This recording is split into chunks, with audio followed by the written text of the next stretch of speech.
বাংলাদেশের সবচেয়ে বড় ইসলামী ধারার এই ব্যাংক এখন কোন পথে যাচ্ছে? দর্শক, বাংলাদেশের ব্যাংকিং খাতে বহু বছর ধরেই আলোচনার কেন্দ্রে রয়েছে ইসলামী ব্যাংক বাংলাদেশ পিএলসি। এক সময় দেশের সবচেয়ে বড় শরিয়া ভিত্তিক ব্যাংক হিসেবে পরিচিত এই প্রতিষ্ঠান এখন শুধু আর্থিক নয়, রাজনৈতিক টানাপোড়েনেরও কেন্দ্রে পরিণত হয়েছে। রাজনৈতিক পর্যবেক্ষকদের মতে ইসলামী ব্যাংক ইস্যুতে বিএনপি ও জামায়াতের মধ্যে প্রকাশ্য সংঘাত না থাকলেও নীরব প্রতিযোগিতা চলছে। কারণ দুই দলই জানে বাংলাদেশের বড় আর্থিক প্রতিষ্ঠানগুলোর উপর প্রভাব ভবিষ্যতের রাজনৈতিক ও সাংগঠনিক শক্তি নির্ধারণে গুরুত্বপূর্ণ ভূমিকা রাখে।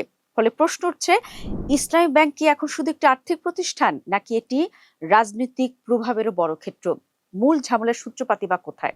এক দশক আগেও ইসলামী ব্যাংক ছিল বাংলাদেশের সবচেয়ে বড় বেসরকারি ব্যাংক। বলা হয়ে থাকে দেশের প্রধান বিরোধী দল জামায়াত ইসলামের ফাইন্যান্সিয়াল ব্যাকবোন ছিল ইসলামী শরিয়ার ব্যানারে ব্যাংকিং কার্যক্রম চালানো এই ব্যাংকটি।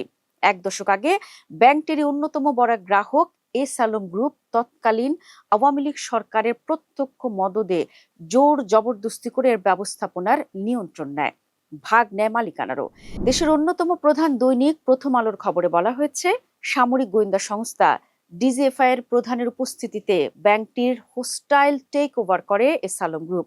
অভিযোগ উঠেছে তারা প্রায় লাখ কোটি টাকা ঋণ নিয়ে ব্যাংকটি প্রায় ফাঁকা করে ফেলে। ব্যাংকের উপর নিয়ন্ত্রণ প্রতিষ্ঠার জন্য এস আলম গ্রুপ তাদের মালিক সাইফুল আলম মাসুদের জন্মস্থান চট্টগ্রামের পটিয়া ও সংলগ্ন উপজেলার বাসিন্দাদের ব্যাংকে অবাধে নিয়োগ দেয়। এস আলমের হোস্টাইল টেক ওভারের পর সেখানে চট্টগ্রামের ওই অঞ্চলের 11,000-এরও বেশি লোককে নিয়োগ দেওয়া হয় ব্যাংকটিতে।